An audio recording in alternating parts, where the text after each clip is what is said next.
Halo Sobat Mining, kali ini saya ingin sharing tentang ilmu geologi, pertambangan, dan pemanfaatan batu bara. Semoga video ini bisa bermanfaat untuk kita semua.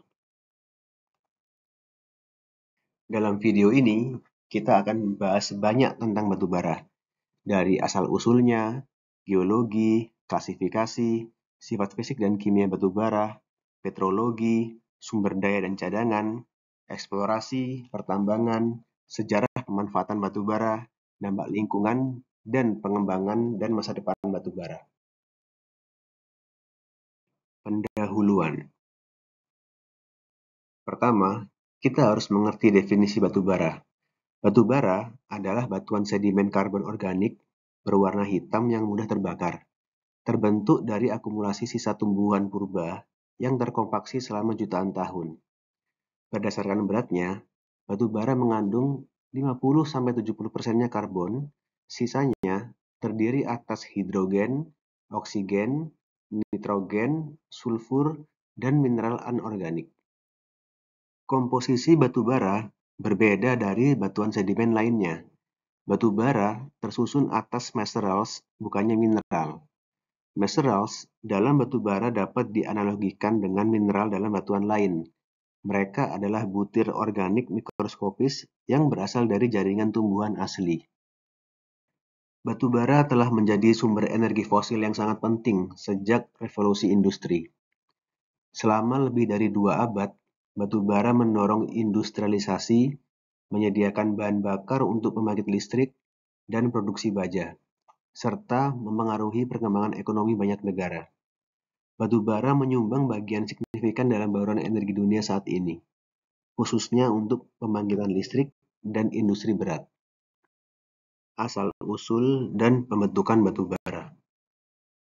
Batu bara berasal dari material tumbuhan purba, pepohonan, pakis, alga, dan lain-lain yang terakumulasi di lingkungan rawa dan lahan basah. Tumbuhan mati terkumpul di rawa yang tergenang air. Kondisi anaerob di rawa tersebut minim oksigen, sehingga menghambat pembusukan. Akibatnya, material organik menumpuk lebih cepat daripada laju dekomposisi. Endapat peat atau gambut terbentuk dari sisa tumbuhan semi terdekomposisi. Pembentukan batu bara melibatkan 2 fase utama. Yang pertama, petrifikasi atau tahap pembentukan gambut. Didominasi oleh aktivitas bakteri anaerob yang menguraikan materi tumbuhan dan menghasilkan gas seperti CO2 dan metana. Lapisan gambut dapat menumpuk hingga beberapa meter selama ribuan tahun. Yang kedua adalah kualifikasi atau tahap transformasi gambut menjadi batu bara di bawah pengaruh tekanan dan temperatur yang meningkat seiring penguburan sedimen yang berkelanjutan. Air dan senyawa volatil lainnya terperas keluar seiring peningkatan tekanan, sementara kadar karbon relatif meningkat. Tahapan kualifikasi. Urutan perubahan dari gambut hingga batu bara bermutu tinggi disebut rank progression. Gambut yang terkubur semakin dalam akan terlebih dahulu berubah menjadi lignite atau batu bara muda yang memiliki nilai terendah. Dengan peningkatan kedalaman atau tekanan, lignite bertransformasi menjadi subbituminus, lalu bituminus, dan akhirnya antrasit atau batu bara dengan rank yang tertinggi. Sepanjang proses ini, material menjadi semakin padat, keras, berwarna lebih gelap, dan kandungan karbon fixnya meningkat, sedangkan kandungan air dan zat volatil menurun. Geologi dan persebaran batu bara. Endapan batu bara terbesar terbentuk pada zaman Karbon atau Karboniferus sekitar 359 sampai 299 juta tahun yang lalu, yang bahkan dinamai berdasarkan banyaknya batu bara. Periode ini melihat kondisi iklim hangat dan lahan rawa luas di ekuator purba pada masa Pangea, mendukung pertumbuhan vegetasi yang subur. Selain karbon, endapan signifikan juga terbentuk pada periode Permian dan era Mesozoikum, misal kapur atau Triasik, di beberapa lokasi. Mayoritas jebakan batu bara dunia berumur Paleozoikum akhir hingga Mesozoikum. Sekitar 70% batu bara yang ditambang saat ini terbentuk pada periode Karbon, khususnya Karbon akhir atau Pennsylvanian yang sering disebut masa pembawa batu bara. Batu bara Permian juga penting, misal di Siberia, Tiongkok Utara, Gondwana, termasuk Australia dan India. Endapan dari periode lain, Jura Kapur, misal di Amerika Utara bagian barat, beberapa bagian Tiongkok juga signifikan, meskipun umumnya kualitasnya lebih rendah atau belum banyak ditambang. Persebaran geologis batu bara dipengaruhi posisi benua dan iklim masa lampau. Pada Karbon Permian, benua Pangea berada di dekat Khatulistiwa, menciptakan sabuk rawa tropis luas. Inilah sebabnya endapan batu bara karbon banyak ditemukan di Amerika Utara, Eropa, dan Asia bagian selatan, sekitar Khatulistiwa Paleo. Cekungan batu bara besar seperti cekungan Appalachia di Amerika Serikat, Donets di Eropa Timur, dan Kuznets di Rusia berasal dari zaman ini. Pada zaman Kapur atau Tersier, iklim hangat memungkinkan pembentukan batu bara di lintang yang lebih tinggi. Contohnya, batu bara muda di Alaska dan Kanada Barat di zaman Tersier, atau cekungan Songleo di Tiongkok pada zaman Kapur. Hampir setiap benua memiliki sumber batu bara. Cadangan terbesar secara geografis berada di Asia Pasifik, yaitu Tiongkok, India, Indonesia, Australia, yang memiliki banyak endapan, baik Permian maupun Tersier. Lalu di Amerika Utara, Amerika Serikat memiliki batu bara karbon di timur dan batu bara tersier di barat, Kanada Barat. Bekas Uni Soviet, Rusia dan Kazakhstan, utamanya Permian dan lebih tua, serta Eropa, di Polandia, Jerman, dengan batu bara karbon dan lignit muda. Belahan selatan, seperti Australia, Afrika Selatan, juga kaya batu bara Permian. Masing-masing wilayah memiliki karakteristik geologi sendiri yang memengaruhi kualitas batu bara. Misal, batu bara Gondwana cenderung tinggi abu dan intertinit. Batu bara karbon Eropa banyak yang berperingkat lebih tinggi akibat orogenesa atau Hercynian. Ketebalan lapisan batu bara bervariasi dari beberapa sentimeter hingga puluhan meter. Secara lateral, lapisan batu bara dapat menjulur luas hingga puluhan kilometer. Namun, juga bisa tersegmentasi oleh lensa fluvial atau erosi purba. Struktur geologi, seperti lipatan dan sesar, dapat mempengaruhi kemiringan dan kedalaman lapisan batu bara, yang penting untuk menentukan metode penambangan. Klasifikasi batu bara. Rank batu bara adalah tingkatan kematangan organik batu bara. Rank ditentukan oleh perubahan sifat fisik kimia. Dengan naiknya rank, kandungan karbon tetap atau fixed karbon dan nilai kalor meningkat. Sementara kandungan zat terbang atau volatile matter dan kelembaban atau moisture menurun. Ranking batu bara yang pertama adalah gambut. Sebenarnya gambut bukan batu bara, hanya bahan awal. Gambut bisa naik ranking menjadi low rank coal. Low rank coal yang pertama adalah lignit, yaitu batu bara muda yang masih berwarna coklat dan lunak dengan kelembaban yang tinggi. Lignit bisa naik ranking menjadi subbituminous yang berwarna hitam kusam agak lebih padat. Subbituminous bisa naik ranking menjadi medium rank coal yaitu bituminous, batu bara yang berwarna hitam mengkilap, padat, dan dapat membuat kokas untuk baja. Bituminous juga bisa naik ranking menjadi antrasit yang berwarna hitam keras, sangat mengkilap, pembakarannya bersih, dan paling tinggi karbon. Selain ranking atau tingkat kematangan, batu bara juga diklasifikasikan berdasarkan tipe dan grade. Tipe berkaitan dengan komposisi petrografi atau lithotype batu bara. Misalnya, kandungan masral. Ada istilah seperti vitrain, clarain, durain, dan fuscin yang menggambarkan tampilan atau lapisan batu bara, shiny versus dull, sesuai komponen pembentuk filtrate rich versus inertinate rich, dan lain-lain. Grade mengacu pada kualitas ekonomi batubara. Umumnya ditentukan oleh kandungan zat pengotor anorganik atau abu dan sulfur. Contoh, batubara metallurgical grade berarti kadar abu dan sulfur sangat rendah, sehingga cocok untuk kokas metalurgi. Steam coal atau batubara thermal dipakai untuk bahan bakar pembangkit listrik, mungkin toleran terhadap sulfur atau abu lebih tinggi. Peringkat batubara mempengaruhi cara penggunaannya. Lignit umumnya hanya digunakan di pembangkit listrik dekat tambang, karena nilai kalori rendah dan mudah teroksidasi. Batubara subbituminus dan bituminus banyak digunakan untuk pembangkit listrik atau steam coal dan industri. Bituminus tertentu dengan sifat mengkokas dipakai untuk pembuatan kokas dalam industri baja. Antrasit karena bersih dan berkalori tinggi, kadang digunakan untuk pemanas domestik atau campuran metalurgi, namun jumlahnya relatif kecil secara global. Sifat fisik dan kimia batubara. Kandungan karbon dan nilai kalor.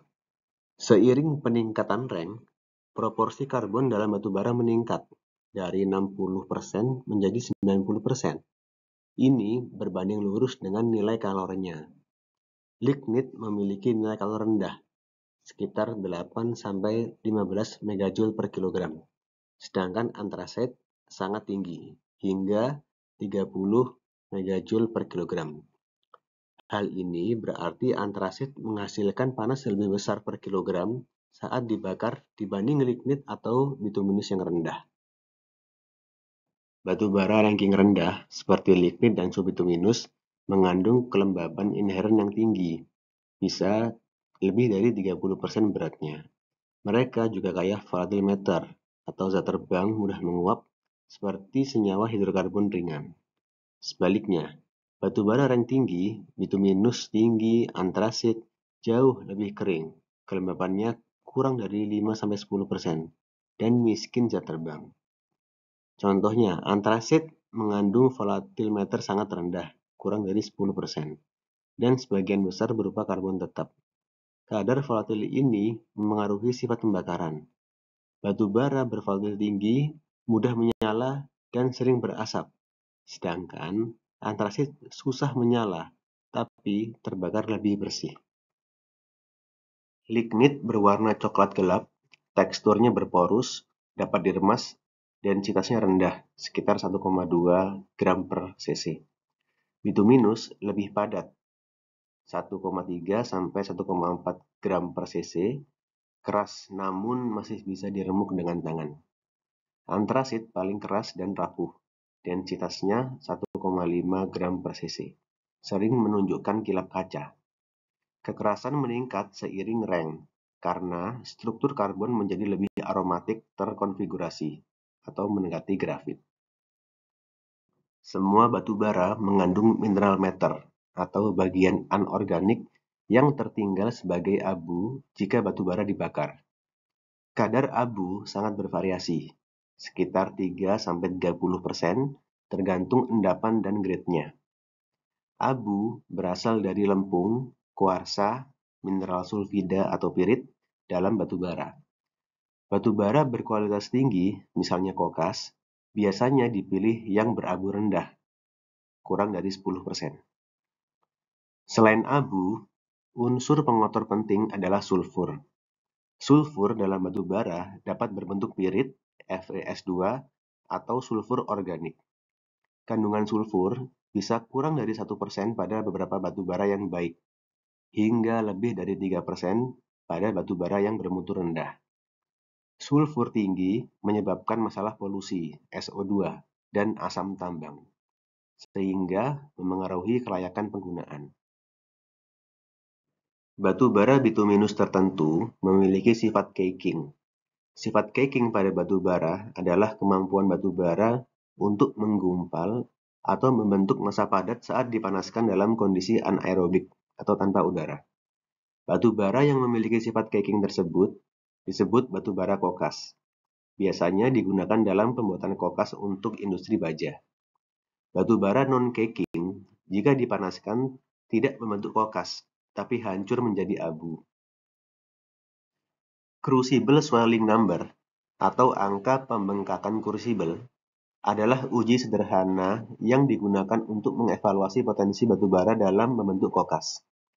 Uji ini mengukur seberapa besar batu bara dapat mengembang saat dipanaskan dalam kondisi tertentu, yang menunjukkan kemampuan batu bara untuk menjadi kokas. Petrologi batu bara, komponen organik dan analisis.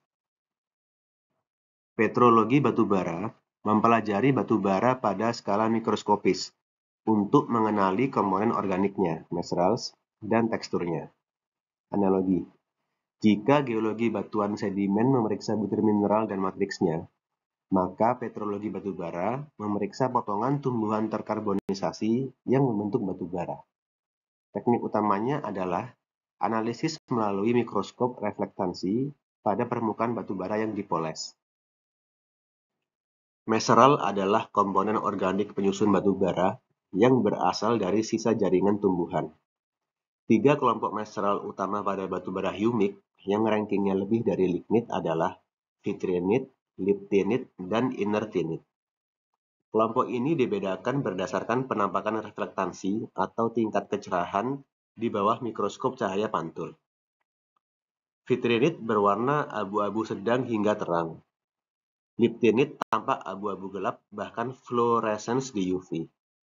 Inertinit sangat terang atau putih di mikroskop.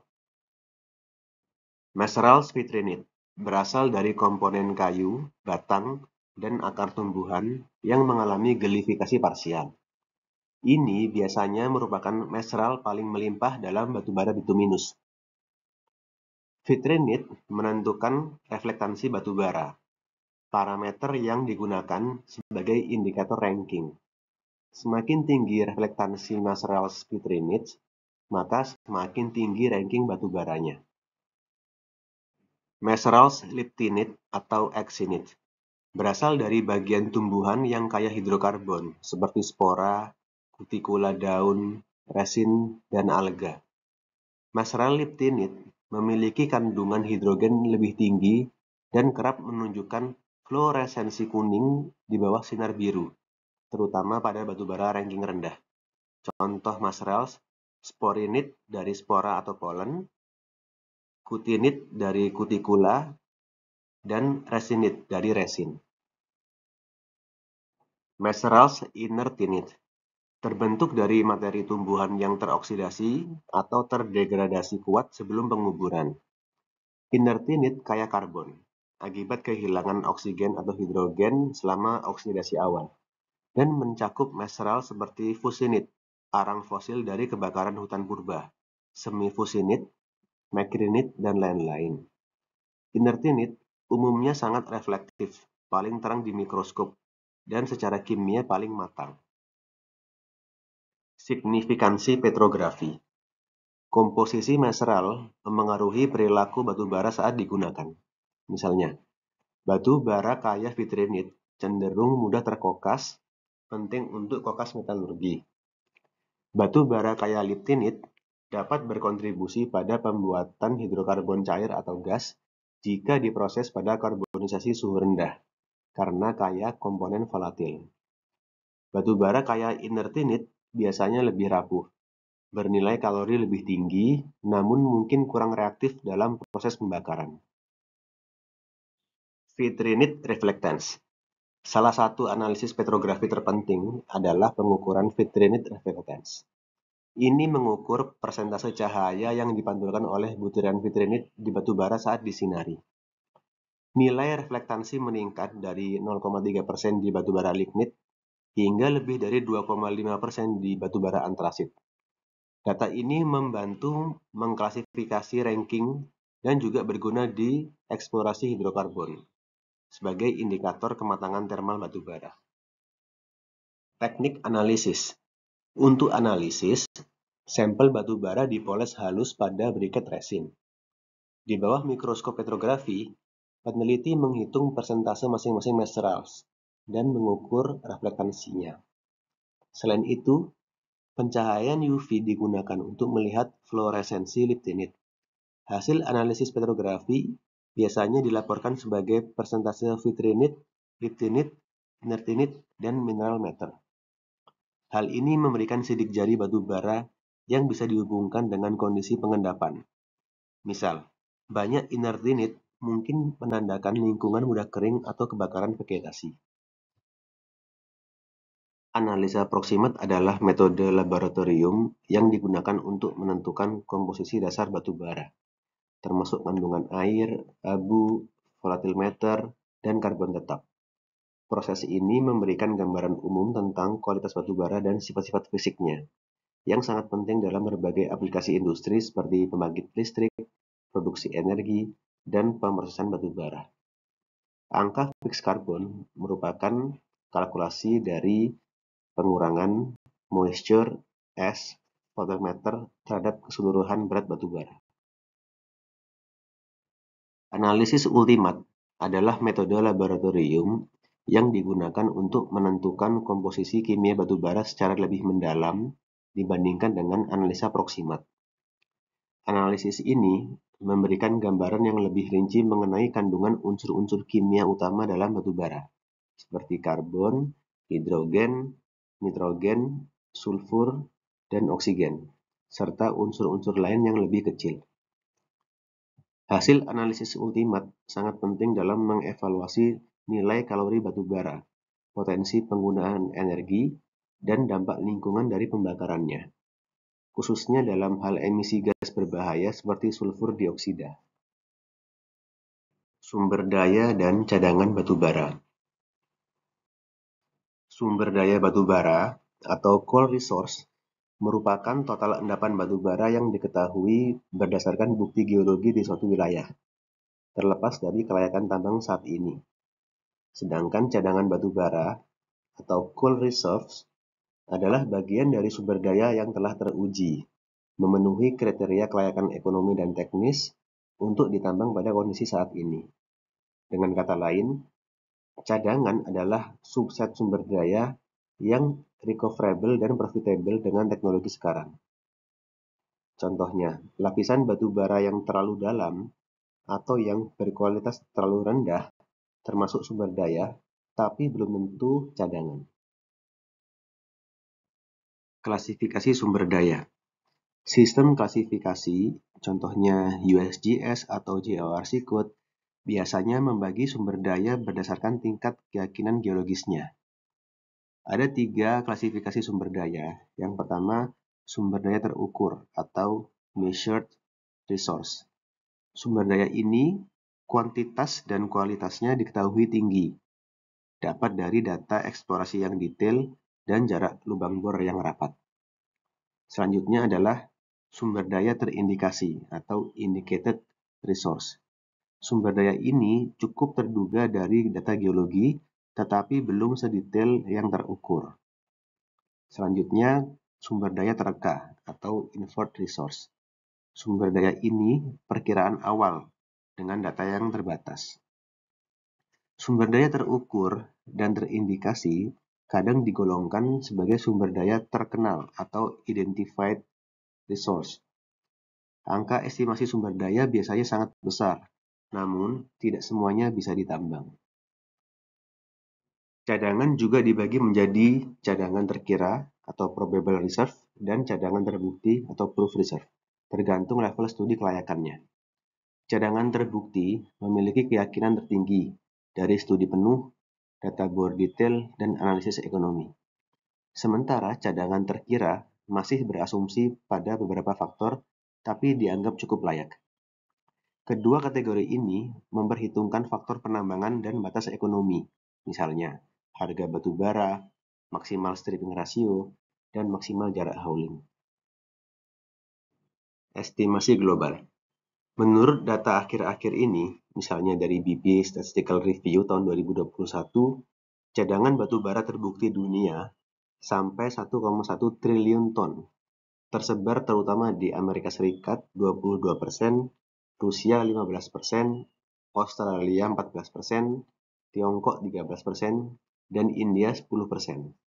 5 besar ini mencakup 70% dari total cadangan dunia. Sumber daya total jauh lebih besar, namun bergantung pada kemajuan teknologi atau perubahan ekonomi untuk dapat dimanfaatkan. Penting dicatat bahwa perhitungan cadangan dapat berubah dengan harga pasar dan teknologi. Kenaikan harga atau teknologi baru, misal gasifikasi bawah tanah, dapat mengkonversi sumber daya marginal menjadi cadangan. Tantangan geometri sumber daya. Karakter geologi memengaruhi porsi batu bara yang dapat ditambang.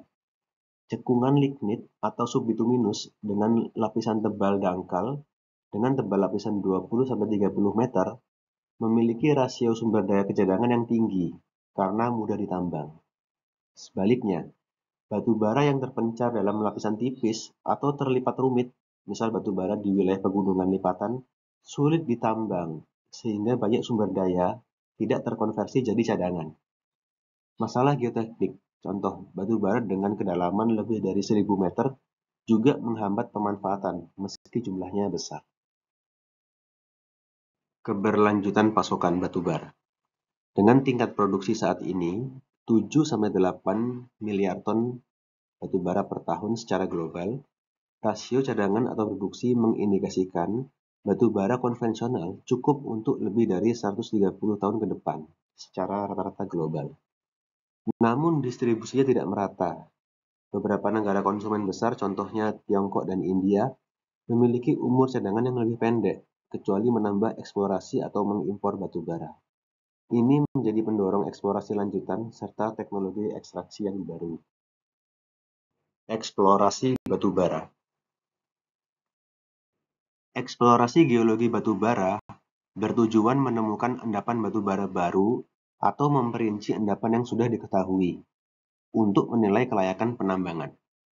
Keputusan eksplorasi mencakup penentuan lokasi, kuantitas, kualitas, dan kondisi geologi lapisan batu bara. Studi pendahuluan. Tahap awal melibatkan penyelidikan geologi regional, yaitu mempelajari peta geologi, laporan lama, dan foto udara atau satelit. Ciri permukaan seperti singkapan batu bara, zona tanah hitam, atau vegetasi berbeda bisa memberi petunjuk. Selain itu, analisis cekungan sedimen penting untuk menargetkan formasi pembawa batu bara, misal formasi karbon di cekungan tertentu. Pemetaan dan geofisika. Geolog akan melakukan pemetaan geologi permukaan untuk memetakan sebaran lapisan batu bara tersingkap dan struktur geologi lipatan atau sesar. Metode geofisika eksplorasi dapat diterapkan, misalnya dengan seismik pantul dangkal untuk memetakan geometri lapisan di bawah tanah atau geofisika tereka seperti gravitasi dan magnetik untuk memahami struktur cekungan.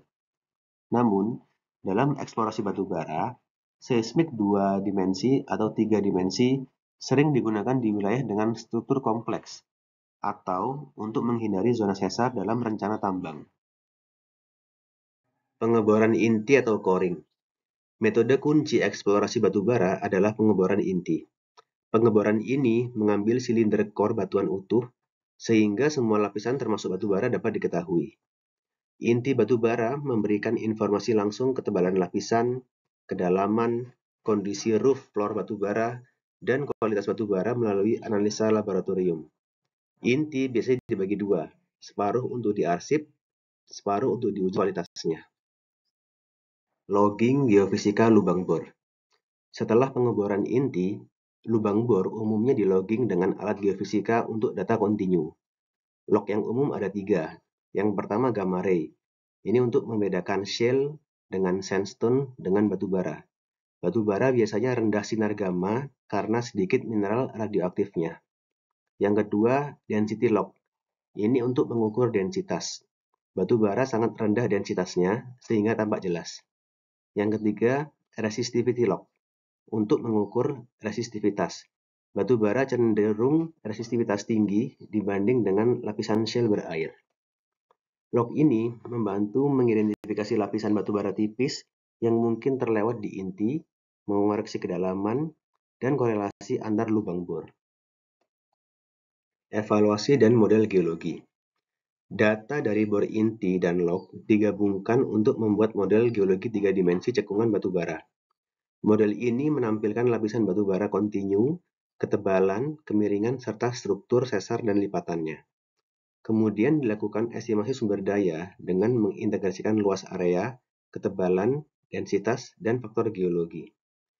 Pada tahap lebih lanjut, studi kualitas batu bara mendetail terkait distribusi kadar abu, sulfur per lapisan penting untuk menilai nilai ekonominya. Contoh praktis, dalam eksplorasi blok batu bara, tahapannya bisa berupa eksplorasi pendahuluan, yaitu beberapa lubang bor jarang untuk mengkonfirmasi keberadaan batu bara. Diikuti eksplorasi rinci, bor berjarak lebih rapat, dan seismik bila perlu untuk cadangan.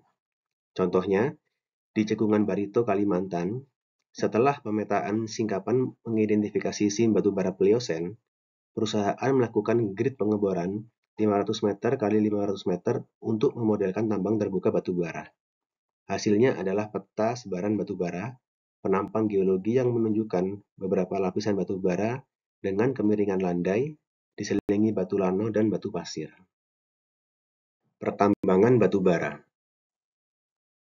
Metode penambangan utama, terdapat dua metode utama menambang batu bara, yaitu tambang terbuka atau surface mining dan tambang bawah tanah atau underground mining. Pemilihan metode tergantung pada kedalaman, ketebalan, kemiringan lapisan batu bara, serta faktor ekonomi dan lingkungan. Tambang terbuka. Penambangan permukaan digunakan untuk mengakses batu bara yang terletak di dekat permukaan. Dua teknik utama yang digunakan adalah open pit mining dan strip mining. Open pit mining. Dalam metode ini, tanah dan batuan di atas deposit batu bara digali secara bertahap hingga mencapai batu bara. Ini memungkinkan penggalian batu bara dalam jumlah besar, tetapi membutuhkan perencanaan yang matang untuk meminimalkan dampak terhadap lingkungan. Strip mining. Teknik ini melibatkan pengupasan lapisan tanah dan batuan secara berlapis hingga mencapai batu bara yang diinginkan. Setelah pengambilan batu bara, area yang digali akan direklamasi dengan menutupnya kembali dengan material tanah dan batu. Overburden, lapisan penutup berupa tanah dan batuan, dikupas menggunakan alat seperti dragline, shovel, atau bucket wheel excavator. Batu bara kemudian digali dan diangkut. Kelebihannya adalah produktivitas tinggi dan biaya per ton murah. Kekurangannya adalah dampak lingkungan besar, merubah landscape, terbatas pada batu bara dangkal. Tambang bawah tanah diterapkan untuk lapisan yang lebih dalam atau tertutup lapisan batuan tebal. Dua teknik utama adalah room and pillar dan long wall mining. Room and pillar meninggalkan pilar batu bara sebagai penyangga, cocok untuk lapisan relatif dangkal dan datar, banyak digunakan di Amerika Serikat untuk batu bara bituminus. Tambang bawah tanah metode long wall mining dilakukan dengan cara menggali panel panjang dengan mesin pemotong otomatis. Atap ditopang sementara dengan penyangga hidrolik, lalu dibiarkan runtuh terkontrol di belakang. Metode ini efisien untuk lapisan tebal dan kontinu. Tambang bawah tanah modern, seperti di Australia dan di Tiongkok, banyak menggunakan long wall dengan produksi sangat tinggi per panelnya. Perencanaan tambang merupakan salah satu aspek paling penting dalam industri pertambangan. Karena perencanaan tambang yang tepat tidak hanya memastikan keberlanjutan operasi tambang, tetapi juga berhubungan langsung dengan aspek keselamatan, efisiensi operasional, dan dampak lingkungan. Secara garis besar, perencanaan tambang melibatkan semua tahap yang diperlukan untuk menyiapkan dan menjalankan operasi penambangan, dari eksplorasi awal hingga penutupan tambang.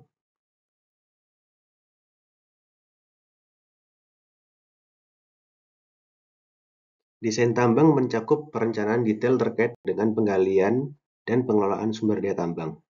Beberapa aspek penting dalam desain tambang meliputi penentuan titik akses, yaitu menentukan jalur masuk dan keluar untuk pekerja, peralatan, serta pengangkutan bahan tambang. Perencanaan tahapan pemotongan dan pengeboran dilakukan dengan menentukan cara terbaik untuk mengeksploitasi cadangan batu bara, termasuk pola pengeboran dan pemotongan batuan dan tenggat waktu proyek, agar produksi batu bara dapat didapatkan sesuai target yang ditetapkan. Peralatan tambang.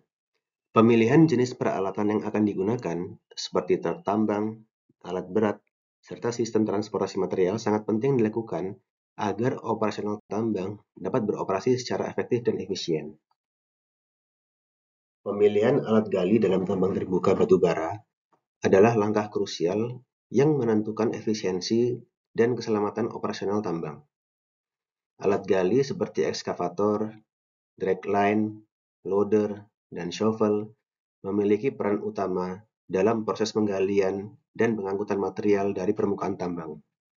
Faktor-faktor yang mempengaruhi pemilihan alat gali harus dipertimbangkan secara cermat untuk memastikan operasi tambang berjalan dengan optimal.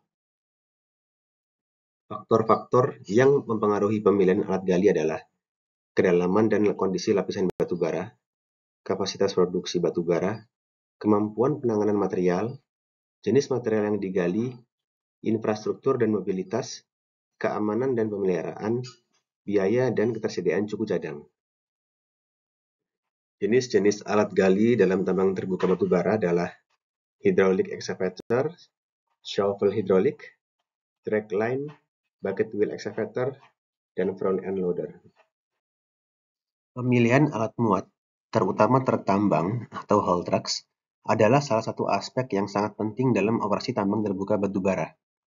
Alat muat berfungsi untuk mengangkut material hasil penggalian, baik batu bara, tanah penutup, atau batuan, dari area penggalian ke tempat pemrosesan ataupun disposal. Truk yang dipilih harus memenuhi sejumlah kriteria terkait kapasitas, efisiensi, biaya operasional, dan juga kesiapan untuk bekerja di medan yang berat dengan durasi operasional yang panjang. Faktor-faktor yang mempengaruhi pemilihan alat muat adalah kapasitas pengangkutan, kedalaman dan jarak tempuh, kondisi medan dan akses tambang, jenis material yang diangkut, performa dan daya tahan mesin, biaya operasional dan pemeliharaan, ketersediaan suku cadang dan dukungan purna jual, dan keamanan dan kenyamanan. Jenis-jenis truk yang digunakan dalam tambang batu bara adalah rigid haul trucks, articulate haul trucks, dan trailer trucks. Bulldozer sebagai alat berat yang digunakan untuk meratakan, menggeser, dan membersihkan material, termasuk tanah penutup, batuan, dan limbah, memiliki peran kunci dalam mendukung proses penggalian dan transportasi material di tambang terbuka. Bulldozer digunakan untuk tugas-tugas seperti meratakan permukaan, mengatur tumpukan tanah penutup, membersihkan jalan hauling, dan membantu dalam penataan material yang dihasilkan dari penggalian. Faktor-faktor yang mempengaruhi pemilihan bulldozer untuk tambang terbuka batu bara adalah ukuran dan kapasitas bulldozer. Tipe bulldozer, apakah dia crawler atau wheel, jenis material yang didorong, medan dan aksesibilitas tambang, produktivitas dan kecepatan operasi, biaya operasional dan pemeliharaan, serta fitur keamanan dan kenyamanan.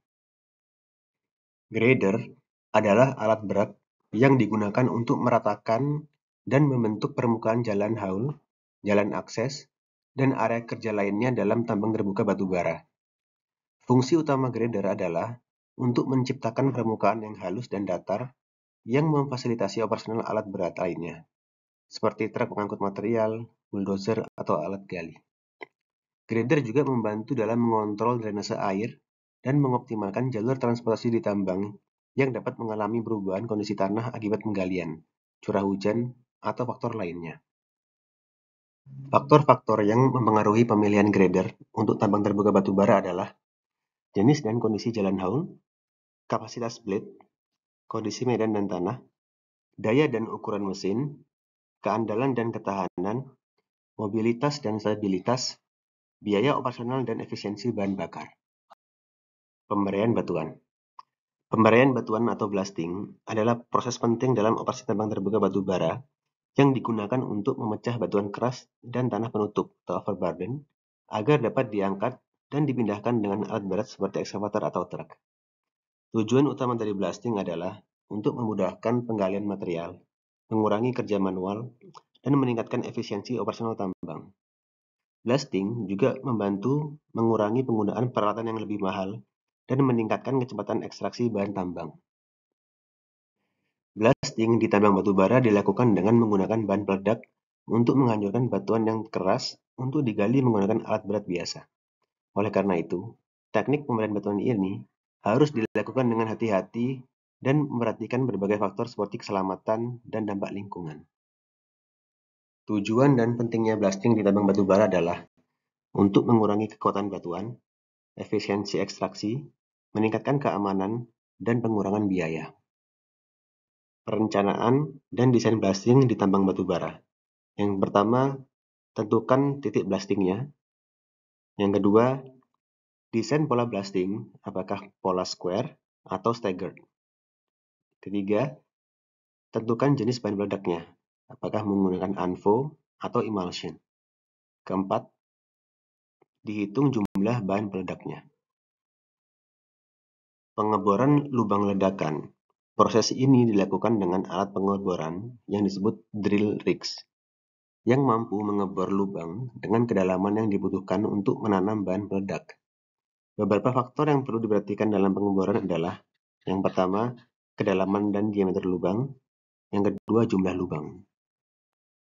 Penanaman bahan peledak. Setelah lubang pengeboran selesai, bahan peledak dimasukkan ke dalam lubang ledak. Beberapa jenis bahan peledak yang digunakan di tambang batu bara antara lain adalah ANFO, emulsion explosives, dan blasting caps atau detonator. Detonasi dan pelaksanaan blasting. Setelah bahan peledak dan detonator dipasang, ledakan akan dilaksanakan dengan menggunakan sistem remote blasting atau sistem pemicu yang aman. Sebelum detonasi, semua pekerja dan orang yang berada di dekat area ledakan harus dievakuasi untuk menghindari cedera akibat ledakan. Ledakan dilakukan dalam urutan yang terkontrol. Dalam beberapa kasus, ledakan dilakukan secara bertahap, bukan sekaligus, untuk menghindari terlalu banyak energi yang terkonsentrasi pada satu titik. Isu geoteknik. Tambang terbuka menghadapi tantangan stabilitas lereng tambang. Resiko longsor pada tambang batu bara dapat terjadi karena berbagai faktor, seperti ketidakstabilan lereng, tekanan air tanah, sifat fisik batuan, dan kegiatan penambangan itu sendiri. Tambang batu bara wajib mengelola resiko geoteknik. Untuk mengelola isu geoteknik dan keselamatan di tambang batu bara, maka harus dilakukan dengan pengelolaan yang pertama, mengidentifikasi dan evaluasi resiko longsor. Ini dilakukan dengan cara pemetaan geologi dan geoteknik, serta pemetaan sifat tanah dan batuan. Yang kedua, monitoring dan pengamatan lereng. Dilakukan dengan cara slope stability monitoring dan pengamatan kualitas air tanah. Yang ketiga, desain lereng yang stabil. Penentuan sudut lereng yang aman, penggunaan sistem penopang lereng. Yang keempat, pengelolaan air dan drainase. Dilakukan dengan pembuatan saluran drainase, sistem infrastruktur dewatering. Yang kelima, pemantauan dan inspeksi rutin. Dilakukan dengan pemantauan stabilisasi lereng, pemeriksaan visual dan inspeksi manual, sensor untuk deteksi dini. Isu geoteknik dan keselamatan di tambang batu bara bawah tanah. Tambang bawah tanah memiliki resiko runtuhan atap, ledakan gas metana, kebakaran batu bara, serta ventilasi gas yang beracun. Sejarah mencatat banyak kecelakaan tambang bawah tanah, contohnya seperti ledakan gas di tambang batu bara Sawah Lunto. Oleh karena itu, aspek keselamatan seperti ventilasi, monitoring gas, penyanggaan atap, dan prosedur evakuasi sangat diperhatikan. Sejarah pemanfaatan batu bara oleh manusia. Dari sisi perspektif sejarah dan sosial, nilai batu bara bukan hanya geologis, tetapi juga historis. Bangsa Romawi menghargainya sebagai batu terbaik di Britania. Batu bara telah mentransformasi masyarakat, memperluas wilayah pemukiman melalui kereta api dan kapal uap, dan memicu gerakan sosial, misalnya serikat pekerja tambang. Namun, penggunaannya juga membawa dampak negatif signifikan, seperti pencemaran udara, langit menghitam di kota-kota industri, dan masalah kesehatan pekerja tambang. Batu bara telah dikenal sejak zaman kuno.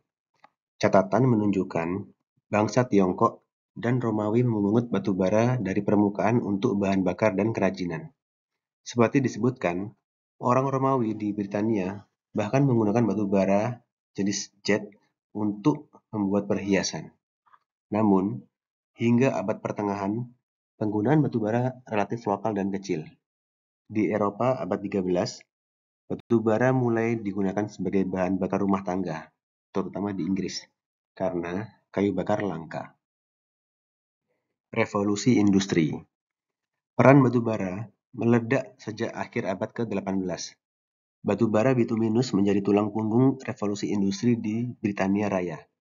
Itu menjadi bahan bakar mesin uap, kereta api, kapal uap, dan pembangkit tenaga di pabrik-pabrik. Inggris memiliki banyak tambang batu bara, misalnya di Newcastle dan Wales, yang mendukung industri besi, tekstil, dan kereta api.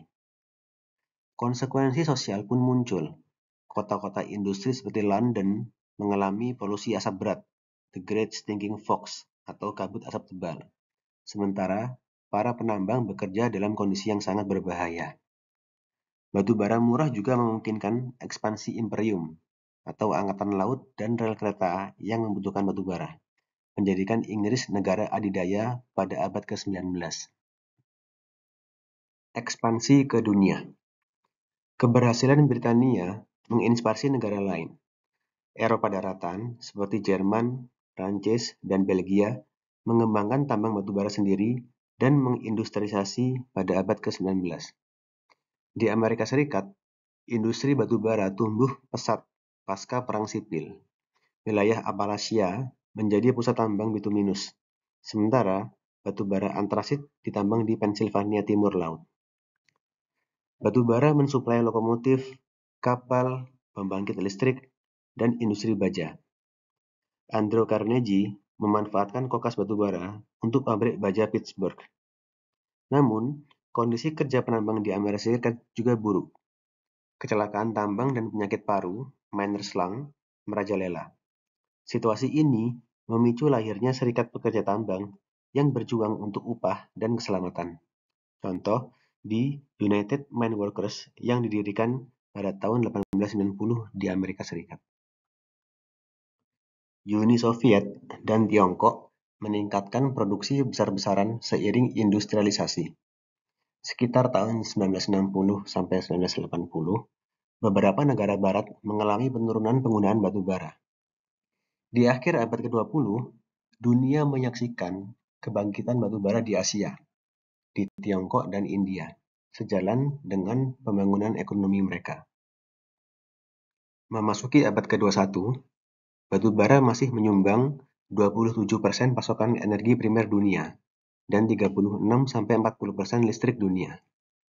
Tiongkok menjadi produsen sekaligus konsumen terbesar, yaitu lebih dari 50% konsumsi dunia, dengan ratusan PLTU batubara mendukung industrinya. India juga sangat bergantung pada batubara untuk listrik. Meskipun demikian, negara maju mulai beralih. Misalnya, di Amerika Serikat, pangsa batubara untuk listrik turun, digantikan gas alam dan energi terbarukan. Penambangan batubara kini cenderung berpusat di beberapa negara. Ekspor global didominasi oleh Australia, Indonesia, dan Rusia yang mengirim batubara ke konsumen Asia. Dampak lingkungan. Polusi udara lokal.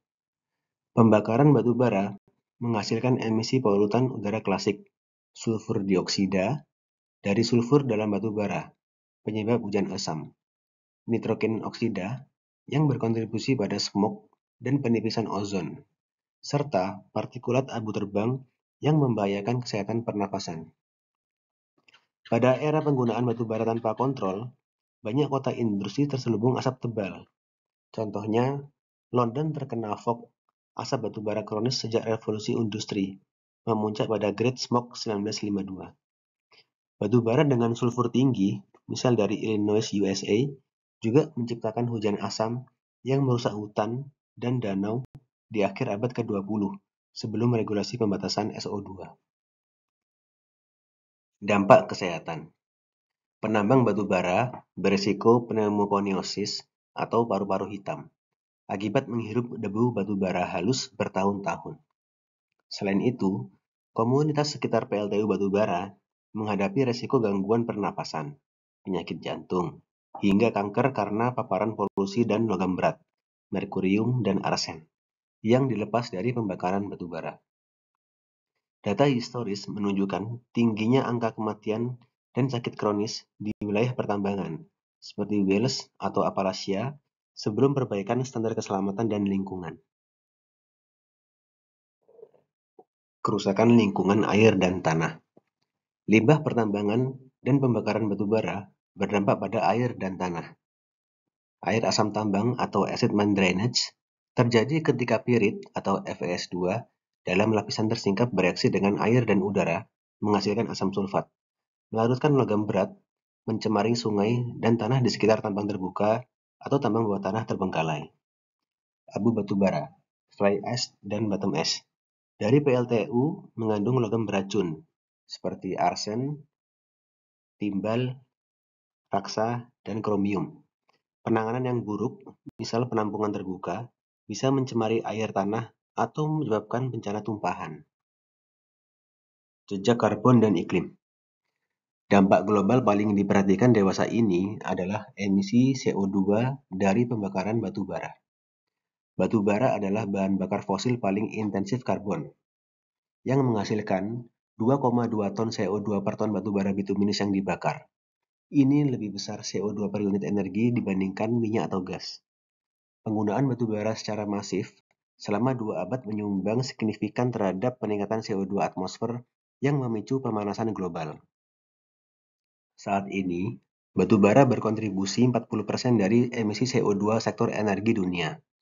Efeknya terlihat pada perubahan iklim, pemanasan global, cuaca ekstrim, kenaikan muka air laut, dan sebagainya.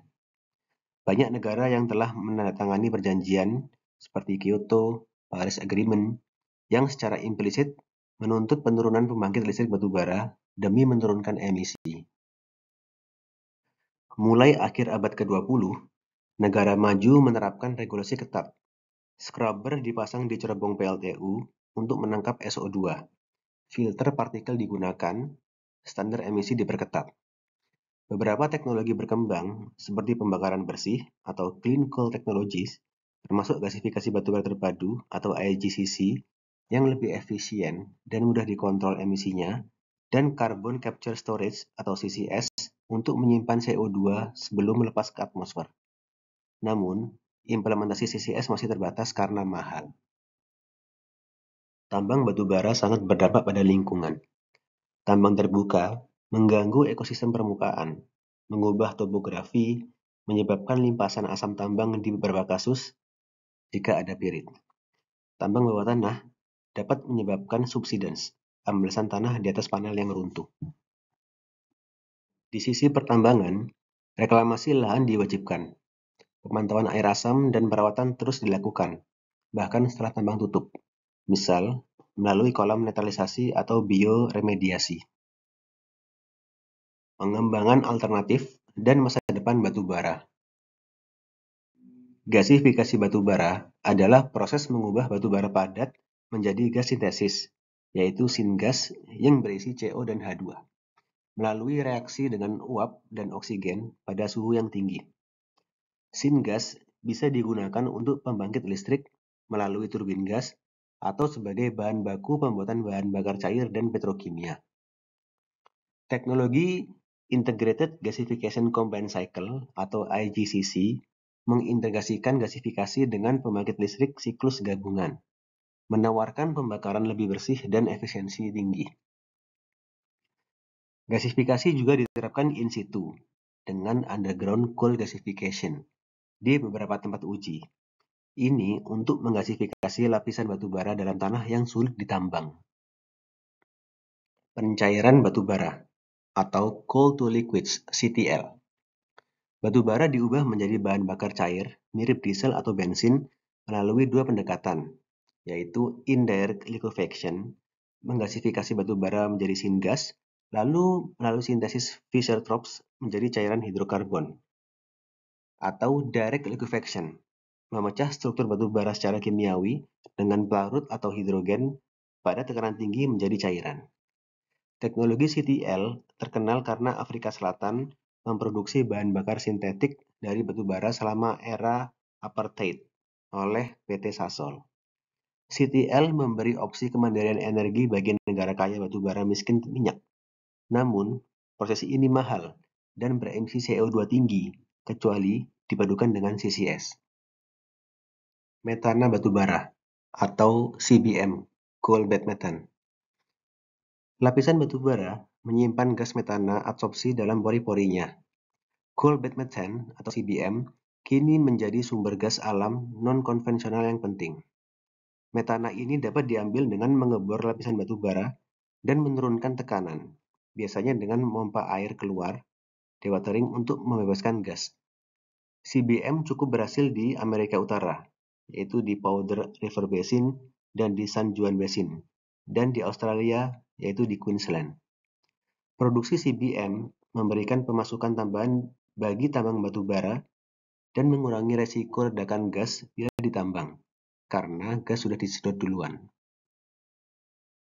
Batu bara juga digunakan untuk produksi karbon material, kokas metalurgi untuk reduksi biji besi menjadi besi kasar, karbon aktif, bahan karbon komposit, hingga elektrod grafit. Meserolitinit dapat menghasilkan produk seperti minyak batu bara atau coal tar melalui pyrolysis, yang menjadi sumber kimia aromatik seperti fenol, naftalen, dan lain-lain. Batu bara dapat dimanfaatkan sebagai pupuk tanaman, terutama batu bara muda yang mengandung unsur hara seperti nitrogen, fosfor, kalsium, dan kalium. Pupuk dari batu bara dapat meningkatkan kualitas lahan dan produksi padi serta komoditas lain. Ada juga pupuk batu bara yang menggunakan teknologi aktivasi unsur hara untuk memperbaiki kesuburan tanah. Batu bara dapat dijadikan sebagai sumber grafen atau prekursor untuk menghasilkan grafen melalui beberapa metode. Batu bara memiliki struktur karbon yang kaya dan dapat dimanfaatkan sebagai bahan baku alternatif untuk produksi grafena, mengurangi ketergantungan kepada grafit. Grafena memiliki banyak fungsi karena sifat-sifatnya yang unik. Beberapa fungsi utamanya meliputi peningkatan isolasi bangunan, pembuatan microchip, penyaringan air, pembuatan baterai yang lebih baik, dan pembuatan material komposit yang lebih kuat dan ringan. Briket batu bara adalah bentuk bahan bakar padat yang terbuat dari batu bara yang telah diolah. Briket batu bara dapat digunakan sebagai alternatif pengganti bahan bakar lain, seperti minyak tanah dan kayu bakar. Pemanfaatan briket batu bara bertujuan untuk mengurangi ketergantungan pada energi fosil dan membantu mengurangi beban biaya masyarakat. Penggunaan batu bara menghadapi persimpangan. Di satu sisi, negara berkembang masih meningkatkan konsumsi batu bara jangka pendek untuk mendorong pertumbuhan ekonomi dan elektrifikasi. Di sisi lain, tekanan global untuk mitigasi perubahan iklim mendorong pergeseran ke energi terbarukan dan gas. Beberapa proyeksi menyebut batu bara harus turun drastis setelah 2030 agar target iklim tercapai. Penutupan pembangkit batu bara telah diumumkan di banyak negara OECD. Investasi baru dialihkan ke energi yang lebih bersih. Namun, teknologi seperti CCS bisa memperpanjang masa pakai batu bara jika diterapkan luas. Misal, PLTU Ultra Supercritical Plus CCS untuk memangkas emisi CO2. Masa depan industri batu bara juga dipengaruhi oleh faktor ekonomi. Cadangan batu bara berkualitas tinggi dan mudah ditambang akan menipis, menyisakan yang berkalori rendah atau yang berbiaya tinggi. Ada pula inisiatif Just Transition, yaitu membantu komunitas yang saat ini masih bergantung pada batu bara beralih ekonomi pada saat tambang ditutup. Batu bara, si hitam yang pernah menjadi jantung revolusi industri, kini berada di persimpangan antara kebutuhan energi dan tanggung jawab lingkungan. Pemahaman komprehensif geologi batu bara, mulai dari asal-usul, karakteristik, hingga dampaknya, sangat penting dalam menyusun kebijakan energi yang seimbang. Dengan pendekatan inovatif dan transisi bertahap, Warisan batu bara dapat diolah menuju bentuk penggunaan lebih bersih atau digantikan oleh sumber energi lain demi keberlanjutan masa depan. Referensi 5 buku geologi batu bara yang terkenal di dunia. Semoga bermanfaat dan terima kasih.